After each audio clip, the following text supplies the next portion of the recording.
ভাইয়া, মানুষ সৃষ্টির শ্রেষ্ঠ, আমাদেরকে বানাইছে, আমাদেরকে ইচ্ছা জ্ঞান দিছে, স্বাধীন দিছে।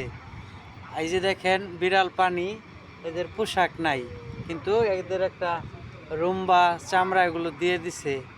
আর আমরা, আমাদের পোশাক দিছে, আমরা মানুষ। নারীকে নারীর ইজ্জত হেফাজত করবার কইছে, পুরুষকে পুরুষের ইজ্জত হেফাজত করবার কইছে। তাহলে আমরা বেপরদায় চলবো না? আল্লাহ কি বলছে সেই নির্দেশে যেন চলাফেরা করি, না হলে তো আমাদের কর্মফল উল্টা হয়ে যাবে। উল্টা হইলে তো আমাদের ওইখানে যাইতে হবে গা, ভালো জায়গায় রাখবে না। একটা জিনিস আছে না, বলছে গুয়ের পোকা কখনো আতরে থাকে না।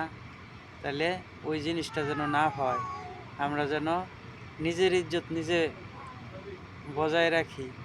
ক্ষমা করবেন ভুল টুটি কথাগুলো, ঝগড়া করতে